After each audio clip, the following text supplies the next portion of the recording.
오늘 우리에게 주신 하나님의 말씀은 창세기 9장 18절에서 29절까지의 말씀입니다. 오늘 본문은 죄를 폭로하는 자와 덮는 자라는 제목 아래 하나님의 은혜를 함께 나누고자 합니다. 여러분, 우리는 살아가면서 누구나 타인의 죄를 보게 되는 순간을 맞이합니다. 좀 더 적나라하게 말씀드리자면 이 일은 우리 일상에서 매일 일어난다고 볼 수 있습니다.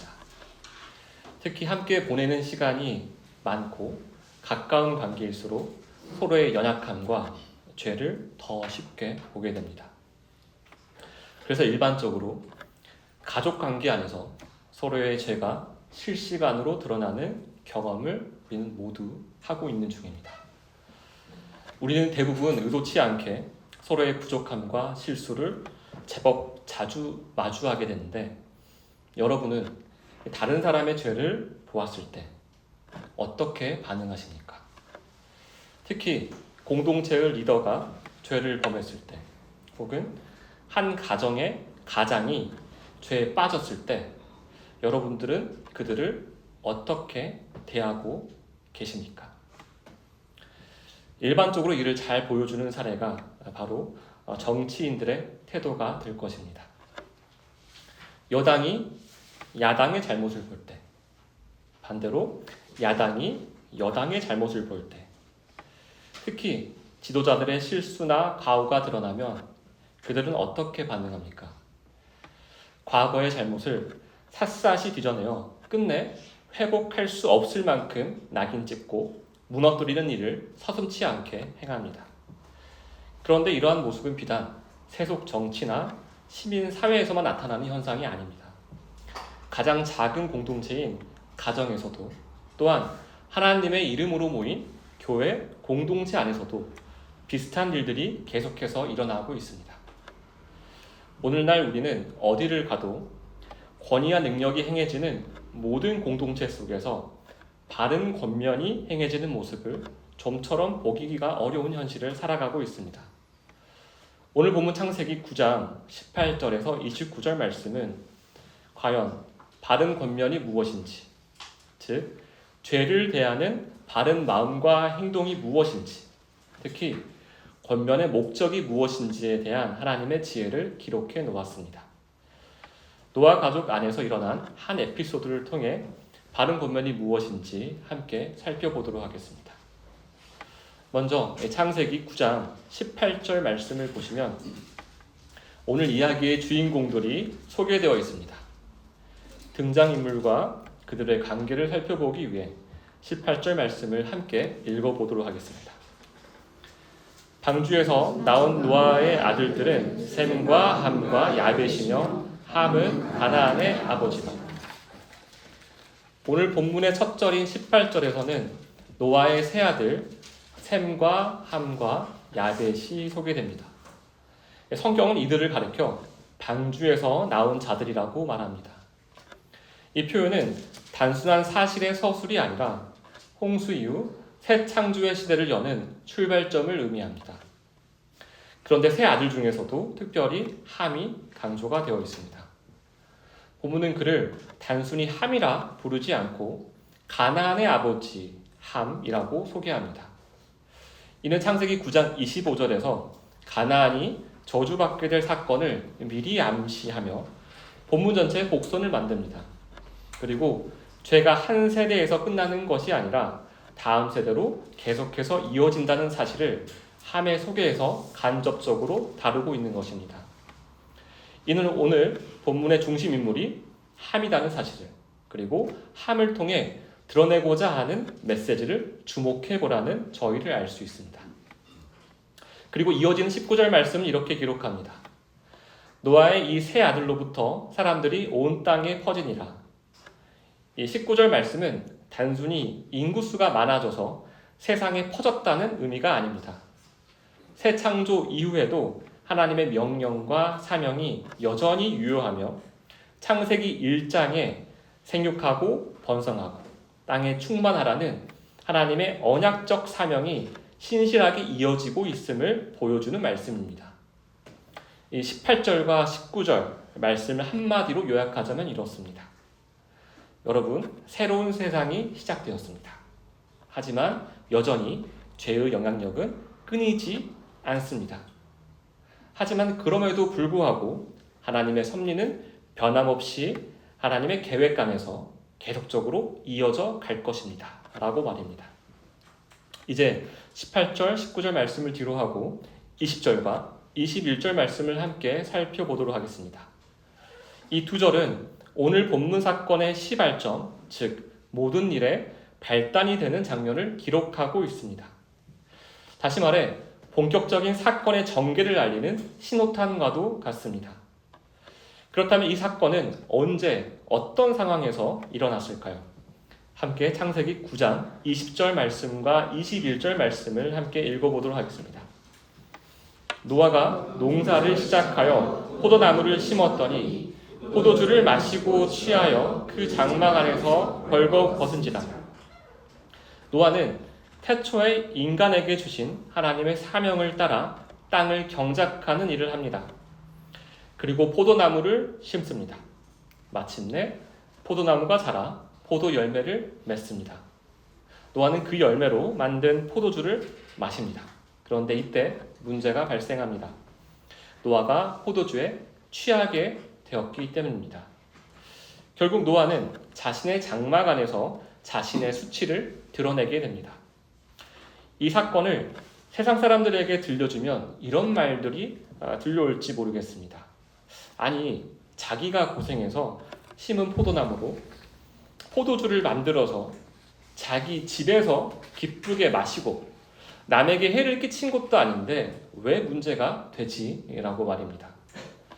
오늘 본문의 문맥상 노아의 행위는 분명히 죄의 문제로 제시됩니다. 그렇다면 왜 노아의 이 문제는, 이 노아의 행위는 죄로 판정받게 되었을까요? 먼저 짚고 갈 문제는 노아의 죄가 포도주를 마신 행위 자체에 있지는 않다는 사실입니다. 오늘 본문에서 말하는 노아의 죄는 하나님께서 주신 열매를 하나님을 찬양하는 도구로 사용하지 않고 오히려 자신의 육체적 만족을 위해 사용했기 때문입니다. 다시 말해 노아는 자신의 열심과 자기 만족으로 하나님의 은혜를 가려버린 것입니다. 여러분, 죄는 어떤 도덕적 행위를 말하는 것이 아니라 하나님의 은혜를 가리는 것 자체가 죄임을 기억하시길 바랍니다. 하나님의 영광을 드러내지 못하는 모든 행위가 바로 죄라는 말입니다. 하나님의 일을 하더라도 하나님의 뜻을 드러내지 못한다면 그것은 죄라고 볼 수 있습니다. 여러분, 우리는 지금까지 창세기 6장부터 오늘 본문인 9장까지 계속해서 노아의 생애를 살펴보고 있습니다. 그런데 놀랍게도 그 긴 이야기 속에서 노아의 죄를 범했다는 기록은 오늘 본문을 제외한 단 한 절도 없었습니다. 노아는 세상의 조롱과 비난을 받으면서도 100년이 넘는 세월 동안 하나님의 말씀에 순종하여 방주를 지은 사람입니다. 그는 1년 남짓한 시간 동안 방주 안에 머물며 하나님의 홍수 심판을 직접 경험한 자요, 온 만물의 주인이신 하나님으로부터 구원의 은혜를 입은 사람입니다. 그는 외부로부터 오는 수많은 유혹과 압박 속에서도 믿음으로 굳건히 섰던 사람입니다. 그런데 그 노아가 언제 죄에 넘어집니까? 아이러니하게도 거친 파도가 지나가고 모든 것이 평온해졌을 때였습니다. 세상이 잠잠해지고 일상이 회복된 그때 그는 조용히 무너졌습니다. 어디 노아뿐입니까? 홀로 있을 때 우리는 어떻습니까? 우리 역시 홀로 있을 때 평화로워 보이는 그 시간 속에서 가장 쉽게 죄에 무너집니다. 작은 유혹 앞에서 마음이 흔들리고 필요하지도 않은 것에 마음을 빼앗기며 말초적인 쾌락에 시선을 내어줍니다. 고난이 없고 문제가 없어 보일 때야말로 우리가 가장 경계해야 할 때임을 우리는 잊지 말아야 할 것입니다. 노아는 거센 심판의 물결 속에서도 하나님을 의지하며 믿음을 지켰지만 평안한 일상 속에서는 자신 안에 남아있던 죄의 본성을 이기지 못했습니다. 그는 결국 쓰러졌습니다. 이 장면은 창세기 3장에서 아담이 하와의 유혹에 걸려 넘어졌던 사건과 놀랍게도 닮아 있습니다. 아담이 언약의 대표자로서 타락하였듯 노아 또한 언약의 후손으로서 동일한 연약함을 드러냅니다. 하나님께서는 노아의 타락을 통해 우리에게 분명히 말씀하고 계십니다. 홍수 이전에는 아담이 인류의 대표로서 언약적 위치에 있었고, 홍수 이후에는 노아가 새로운 인류의 출발점으로서 하나님의 언약 안에 서게 되었습니다. 그러나 하나님께서 새롭게 창조하신 땅에서도 인간의 본성은 홍수 심판 전이나 후에 여전히 동일하다는 것을 보여줍니다. 다시 말해 노아의 타락 사건은 인간의 본질적 부패가 홍수 이후에도 끊어지지 않았음을 보여주는 가시적인 거울의 역할을 하는 것입니다. 그렇지만 오늘 본문의 중심 주제는 노아의 죄가 아닙니다. 사실 노아의 죄는 오늘 말씀을 이해하기 위한 사건의 배경에 불과합니다. 본문의 초점은 노아가 어떤 죄를 지었는가가 아니라 그 죄를 목격한 사람들이 어떻게 반응했는가에 있습니다. 다시 말해 오늘 본문의 핵심은 죄의 현실이 아니라 죄에 대한 반응에 있다는 것입니다. 여러분, 왜 죄에 대한 우리의 반응이 중요할까요? 그 이유는 우리 모두가 죄로 오염된 세상 가운데 살아가고 있기 때문입니다. 누구도 죄의 영향력으로부터 완전히 자유롭지 않습니다. 그렇다면 죄로 가득한 이 세상 속에서 우리는 어떻게 하나님의 영광을 드러내는 삶을 살 수 있을까요? 그 해답은 바로 죄에 대한 바른 반응에 있습니다. 우리가 죄를 대하는 태도는 곧 우리 안에 있는 참된 믿음이 있는가를 드러내는 시금석이 되기 때문입니다. 또한 죄에 대한 바른 반응은 우리가 이 땅에서 왜, 어떻게 살아야 하는지를 보여주는 삶의 방향표가 됩니다. 이제 본문 22절로 넘어가 보면 노아의 범죄 현장에 다녀간 사람들이 하나 둘 등장합니다. 성경은 이 사건 속에서 인류를 두 부류로 나누어 보여줍니다. 바로 하나님을 믿는 자와 하나님을 믿지 않는 자입니다. 이 두 부류의 사람들은 동일한 죄의 현실을 목격했지만 그 죄를 대하는 반응과 태도는 전혀 달랐습니다. 오늘 우리는 이 차이에 주목해야 합니다. 22절에 기록된 첫 번째 등장인물은 노아의 아들 함입니다. 22절 말씀을 함께 읽어보도록 하겠습니다. 가나안의 아버지 함이 그의 아버지의 하체를 보고 밖으로 나가서 그의 두 형제에게 알리매. 본문은 함의 행동을 두 가지로 요약합니다. 첫째, 그는 아버지의 하체를 보았고, 둘째, 그 사실을 두 형제에게 알렸습니다. 성경은 함이 왜 아버지의 장막에 들어갔는지에 대해 굳이 설명하지 않습니다. 왜냐하면 성경의 초점은 그가 어떻게 아버지의 하체, 아버지의 수치를 보게 되었는가가 아니라 그가 본 이후에 어떻게 반응했는가에 있기 때문입니다. 다시 말해 오늘 본문은 우리의 시선을 죄의 상황이 아니라 죄를 대하는 인간의 태도, 곧 죄 앞에 선 인간의 마음의 방향으로 이끌고 있습니다. 그래서 우리는 함의 행동을 올바로 이해하기 위해서 그의 두 가지 행위, 보았다와 알렸다, 이 두 가지 동사가 가지고 있는 의미를 함께 살펴보도록 하겠습니다. 먼저 본문에 등장하는 첫 번째 동사는 라하으, 보다로 번역된 단어입니다. 이 단어는 단순히 우연히 보다라는 뜻이 아닙니다. 오히려 의도적으로, 지속적으로, 집중적으로 바라보는 시선을 뜻합니다. 다시 말해 함이 아버지의 벌거벗은 모습을 본 것은 우연히 마주친 사고가 아니라 불경한 마음으로 의도적으로 응시한 행위였습니다. 그의 시선은 단순한 호기심이 아니라 비난과 조롱이 섞인 시선이었다는 것입니다. 이 함의 마음 속에는 이미 아버지 노아에 대한 왜곡된 시선과 불편한 태도가 자리하고 있었던 것입니다. 그 내면에 감추어진 반역의 씨앗이 이제 행동으로 드러나기 시작했던 것입니다. 그리고 이 반역의 씨앗은 함의 두 번째 행동에서 계속적으로 이어지고 더욱 선명히 명확히 드러납니다. 두 번째 동사는 알리다를 뜻하는 히브리어 나가드입니다. 이 단어는 기본적으로 알리다, 보고하다, 드러내다, 계시하다라는 뜻을 지니지만 오늘 본문에서는 사역동사 형태 히필령으로 사용이 되었습니다. 이 사역동사 히필령이 되면 이 나가드 동사는 단순한 전달의 의미를 넘어서 감추어진 것을 의도적으로 드러내는 계시적 행위를 가리키는 의미가 됩니다. 이 구약에서는 나가드 동사가 주로 하나님께서 자신의 뜻을 선지자에게 계시하거나 그 선지자가 하나님께 받은 말씀을 백성에게 선포할 때 사용됩니다. 즉 나가드는 본래 하나님의 거룩한 진리를 드러내는 단어입니다. 그러나 함은 이 거룩한 단어를 전혀 다른 방식으로 사용했습니다. 그러니까 형제들에게 계시한 것은 무엇이었습니까?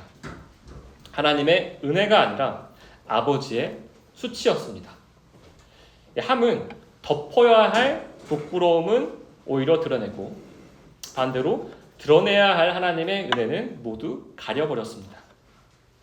결국 함이 행한 두 가지 행동, 아버지의 수치를 응시한 것과 그리고 그 수치를 알린 것, 이 두 행위의 공통점은 하나님의 질서와 아버지의 권위를 무시했다라는 것입니다. 그렇다면 도대체 왜 함은 이런 행동을 보였던 것일까요? 사실 우리가 함의 행동을 이해하는 것은 그리 어렵지가 않습니다. 여러분, 우리가 일상 속에서 가장 자주 그리고 가장 쉽게 범하는 죄가 무엇인지 알고 계십니까? 그것은 바로 소위 말하는 뒷담화라고 할 수가 있을 것입니다. 곧 다른 사람의 허물을 이야기하는 일입니다. 그렇다면 우리는 왜 그렇게도 남의 흉을 쉽게 보고 심지어 그 흉을 보는 일을 좋아하고 즐기는 것일까요? 그 이유는 우리 안에 있는 죄성이 끊임없이 비교의 늪으로 우리를 몰아넣기 때문입니다. 다시 말해 다른 사람들보다 더 높아지고 싶은 교만의 욕망이 그 중심에 있기 때문입니다. 시소를 한번 떠올려 보시길 바랍니다. 우리가 더 높아지려면 상대방을 낮추어야 합니다. 반대로 상대방의 위치나 권위가 높아질수록 우리의 자존감은 반비례하여 내려갑니다. 그때 우리 안의 죄성은 본능적으로 작동합니다. 내 자존감이 위협받고 있구나 라고 느끼는 순간 이 스스로를 지키려는 방어 기제가 활성화되는 것입니다. 그래서 죄에 사로잡힌 사람의 특징은 타인의 약점이나 실수를 보면 하이나처럼 계속적으로 달려드는 것입니다. 그 이유는 단 하나입니다. 그렇게 해야만 자신이 살 수 있다라고 생각하고 믿기 때문입니다. 남을 낮추어야 자신이 높아지고 다른 사람을 끌어내려야 자기 존재가 유지된다고 착각하는 것입니다. 이런 삶의 태도는 결국 하나님 대신 자신이 주인임을 스스로 증거하는 것입니다. 이러한 관점에서 함의 행동을 다시 보면 분명해집니다. 함은 단순히 아버지의 허물을 본 것이 아니라 아버지의 권위를 멸시하는 죄를 범했습니다. 형제들 앞에서 아버지의 수치를 드러냄으로써 기존의 아버지가 가지고 있던 권위를 끌어내리고 자신이 중심이 된 새로운 질서를 세우려 했던 것입니다. 이것은 단순한 불순종이 아니라 영적 쿠데타였습니다. 사실 정치에서 일어나는 이 쿠데타처럼 가정이나 교회 공동체 안에서도 이런 권위 전복의 시도는 흔히 일어나는 것입니다. 그러나 우리가 반드시 주목해야 할 것은 지금 함이 일으킨 이 쿠데타가 누구를 향한 것이냐는 점입니다. 이 표면적으로는 아버지 노아를 향한 반역처럼 보이지만 실상은 하나님을 향한 반역이라는 사실입니다. 왜냐하면 노아의 권위는 하나님이 세우신 질서 안에서 주어진 것이기 때문입니다. 함의 죄는 결국 하나님을 하나님으로 인정하지 않는 데서 비롯되었습니다. 다시 말해 하나님이 자신의 주인으로 믿지 않았기 때문에 벌어진 것입니다. 그렇기에 하나님께서 세우신 질서가 사실 함에게는 애초부터 마음에 들지 않았었고, 하나님이 세우신 아버지의 권위와 계속적으로 부딪히며 그 불만이 마음속에 쌓여갔던 것임을 우리가 유추할 수 있습니다. 그러던 중 노아가 범죄한 모습을 보았을 때 함은 마침내 자신의 반역을 정당화할 수 있는 절호의 기회를 얻었다고 여겼을 것입니다. 그리하여 그는 주저하지 않고 아버지의 권위를 조롱했고 결국 그 권위를 세우신 하나님께 대적하는 자리에 서게 된 것입니다. 여러분 혹시 함의 이야기를 들으시며 어떻게 그런 끔찍한 해괴망측한 일을 벌일 수가 있지? 나는 도저히 그런 일은 생각하지도 그리고 할 수도 없을 텐데 라고 생각하시는 분이 혹시 계십니까? 아마 저는 이 자리에 저를 포함하여 단 한 사람도 없을 것이라고 확신합니다. 왜냐하면 이 함이 행한 이 범죄는 결코 우리 삶과 먼 이야기가 아니기 때문입니다. 오늘 우리의 가정, 교회 그리고 일터에서 너무도 쉽게 그리고 너무도 자주 일어나는 일이기 때문입니다. 남을 험담하고 특히 리더의 허물을 드러내는 일은 이 세상에서 가장 흔한 죄 중 하나입니다. 그래서 우리는 그것의 심각성을 자주 잊고 삽니다. 심지어 다들 이 정도는 하는데 남을 험담하는 거, 누구를 내린 이런 일들이 이 정도면 괜찮지 않을까라고 쉽게 생각하기도 합니다. 여러분, 리더의 허물을 폭로하는 일을 통해 공동체 안에 어떤 결과가 초래되는지 혹시 아십니까? 성경은 분명히 말합니다. 공동체 리더를 험담하는 일은 사실 단순한 말의 문제가 아니라 공동체 자체를 파괴하는 죄라고 말입니다. 리더의 허물을 폭로하고 험담하는 일이 일어나면 하나님이 세우신 질서가 우선 무너지고 그리고 그 안에 있는 모든 관계 질서가 다 깨어집니다. 결국 공동체가 붕괴되는 것입니다. 처음에는 누군가의 이제 험담으로 시작된 그 공동체가 똘똘 뭉쳐진 또 새로운 연대, 새로운 공동체, 새로운 집단이 생겨난 것처럼 보일 수가 있습니다. 그러나 그 연대는 결코 오래 갈 수가 없습니다. 왜냐하면 죄로 세워진 공동체는 언제나 자기 유익을 위해 존재하기 때문에 어떤 더 큰 이익이 생겼을 때, 자기에게 해로워졌을 때, 자기에게 어떤 문제가 됐을 때 항상 그 공동체는 깨졌다가 생겼다가를 계속적으로 반복하기 때문입니다. 그래서 여러분, 타인의 허물을 폭로하는 것은 결코 자신의 자존감을 지키게 되는 일이 될 수가 없다는 것을 우리는 오늘 본문을 통하여서 기억하고 명심해야 합니다. 또 오히려 서로 연결된 수많은 영혼을 동시에 무너뜨리는 행위임을 우리가 반드시 기억해야 할 것입니다. 이것은 모든 관계를 단절시키는 이 맹독과 같은 죄임을 기억하시길 바랍니다. 그러므로 우리 안에서 이런 죄의 기제가 작동할 때마다 아차, 이것은 죄의 유혹이구나 라고 깨닫고 즉시 마음을 돌이켜야 할 것입니다. 이제 시선을 함에게서 셈과 야벳으로 옮겨가 보겠습니다. 함을 통해 아버지 노아의 수치를 들었던 두 형제는 함의 뒷담화에 동조했을까요? 아니면 그것이 죄의 유혹임을 분별하고 그 자리에서 돌아섰을까요? 그 답은 오늘 본문 23절 말씀 속에 분명히 드러나 있습니다. 우리 함께 말씀을 읽어보도록 하겠습니다. 23절 말씀입니다. 셈과 야벳이 옷을 가져다가 자기들의 어깨에 메고 뒷걸음쳐 들어가서 그들의 아버지의 하체를 덮었으며 그들이 얼굴을 돌이키고 그들의 아버지의 하체를 보지 아니하였더라. 23절 말씀은 셈과 야벳의 두 가지 행동을 기록하고 있습니다. 첫 번째 행동은 그들은 옷을 가져다가 아버지의 수치를 덮은 행동입니다. 그리고 두 번째 행동은 그들이 얼굴을 돌이켜 아버지의 하체를 보지 않은 것입니다. 먼저 첫 번째 행동을 살펴보겠습니다. 옷으로 아버지의 수치를 덮는 행위를 우리가 잘못 이해하면 죄를 보아도 못 본 척 하라 라는 식의 도덕적 은폐로 우리가 쉽게 오해할 수 있습니다. 그러나 본문이 말하는 이 덮음의 의미는 은폐가 아닙니다. 창세기 9장 23절에서 덮었으며로 번역된 히브리어는 카사흐인데 이 뜻은 피난처가 되다, 보호하다의 의미를 지닙니다.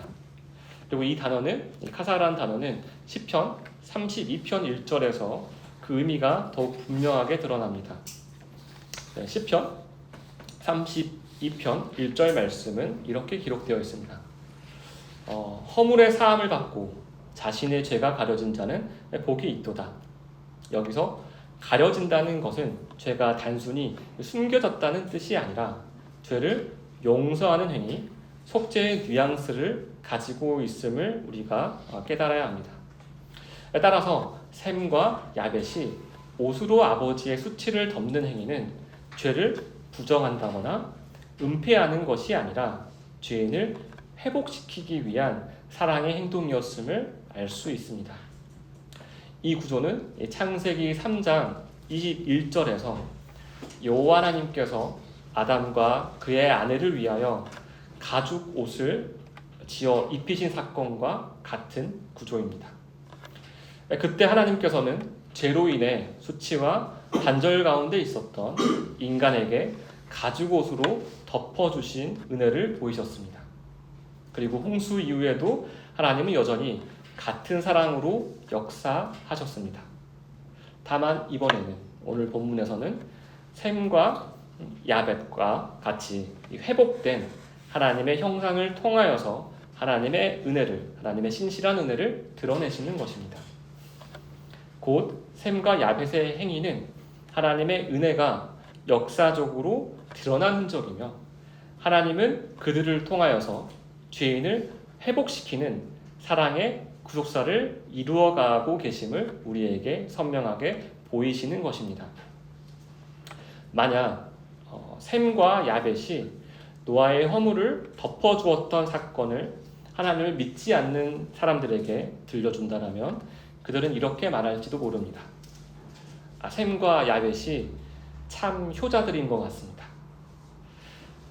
A가 참 바르네요.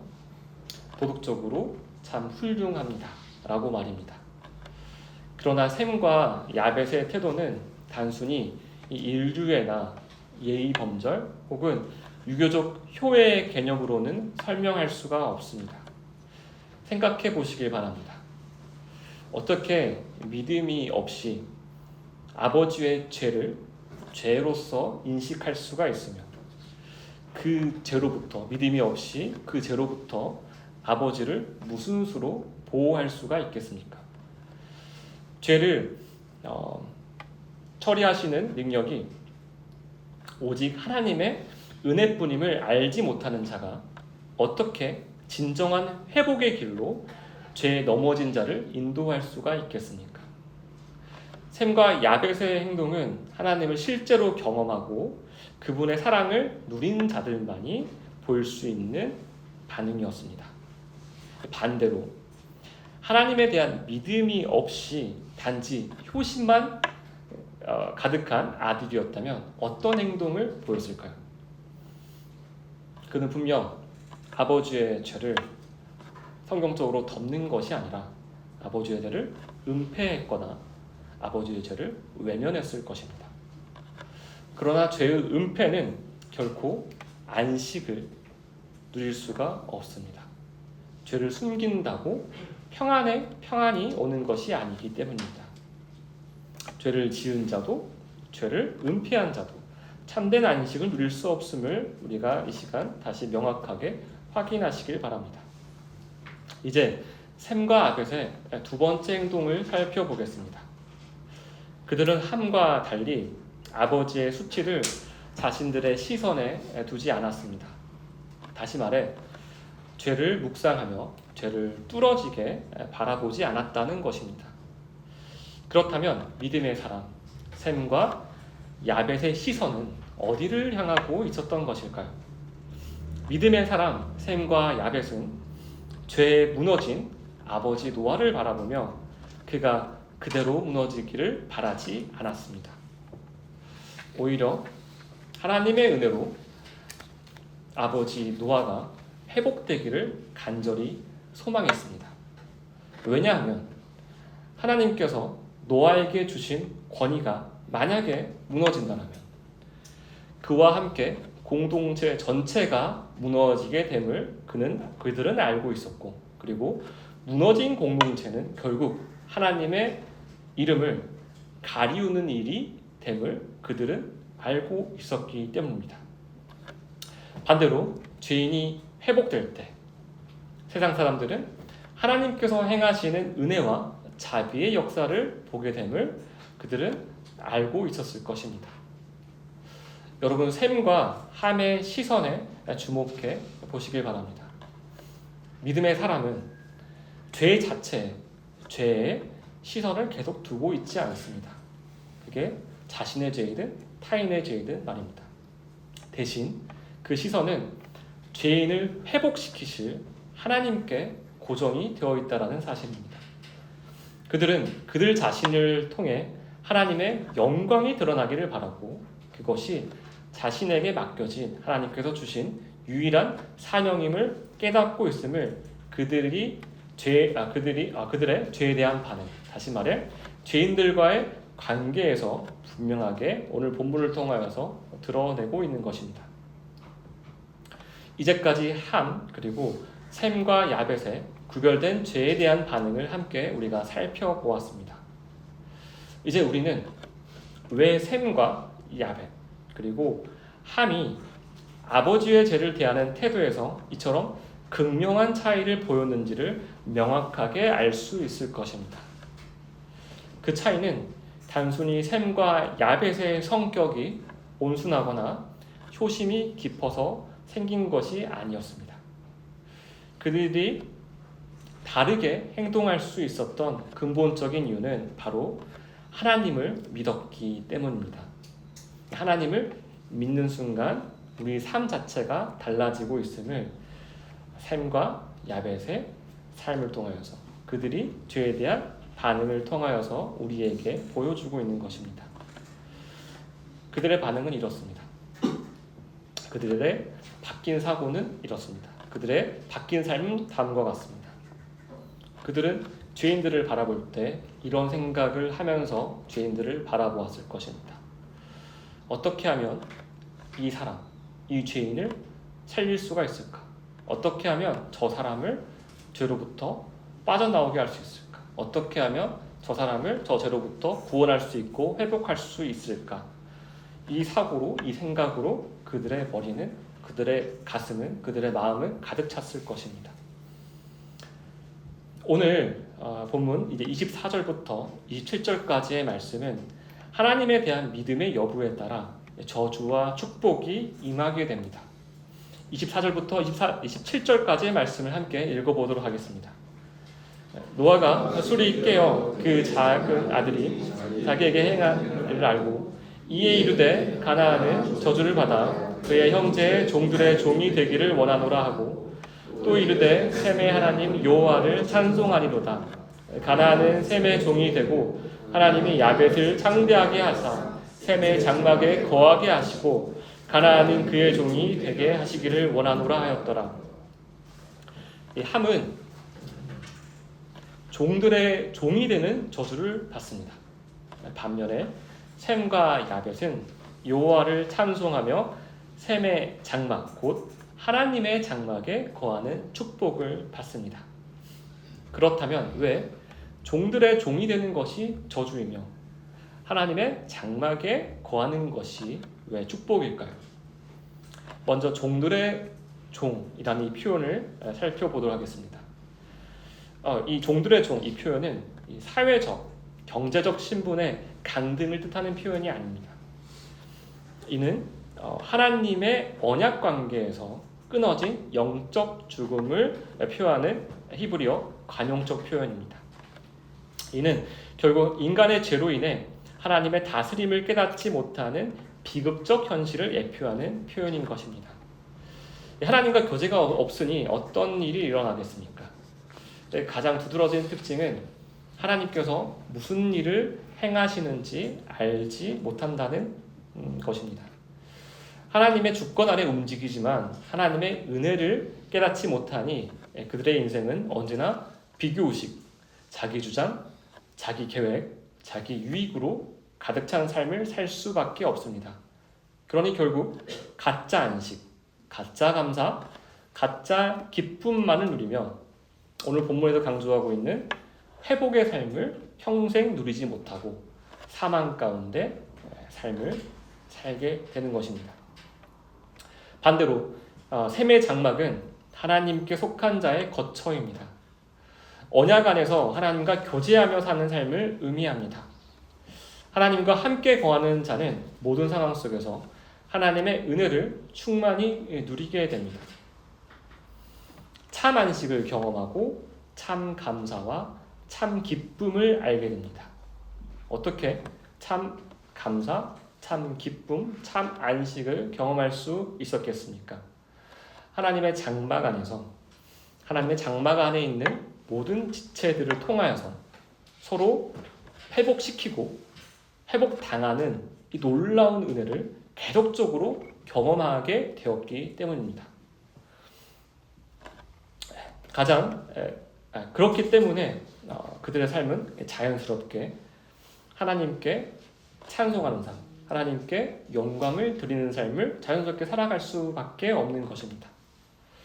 이 가장 강력하고 권위 있는 하나님께서 보호하고 인도하시는 것을 경험하는 것, 이보다 더 큰 축복이 어디에 있겠습니까?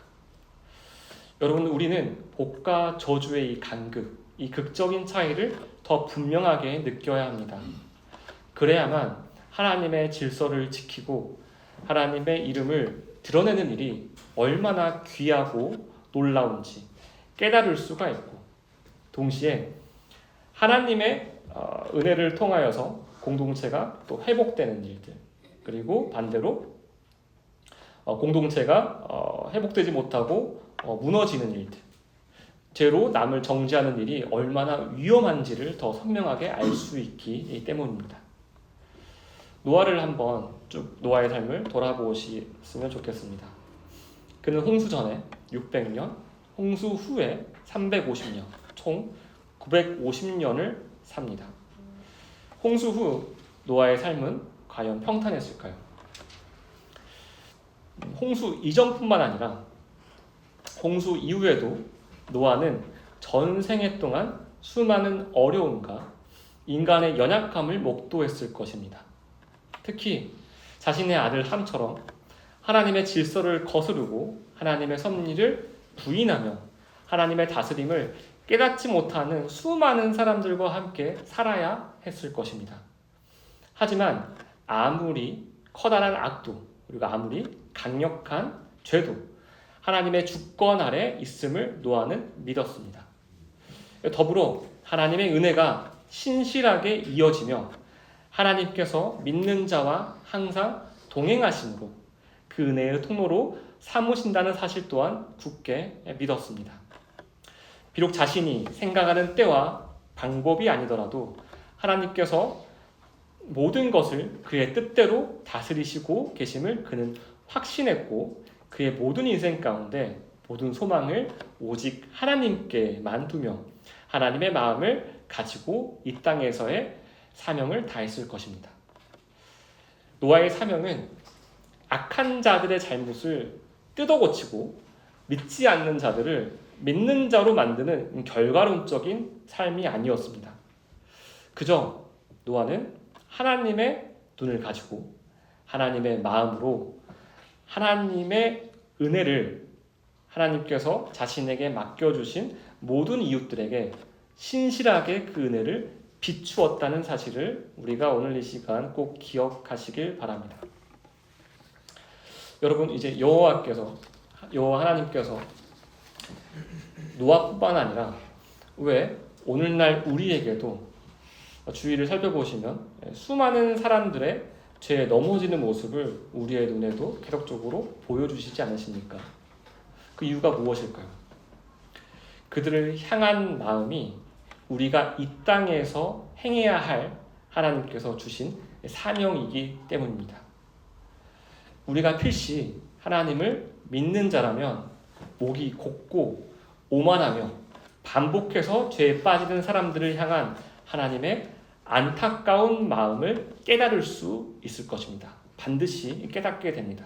동시에 그 안타까운 마음이 바로 하나님께서 우리를 보실 때 품으셨던 마음임을 동시에 깨닫게 됩니다.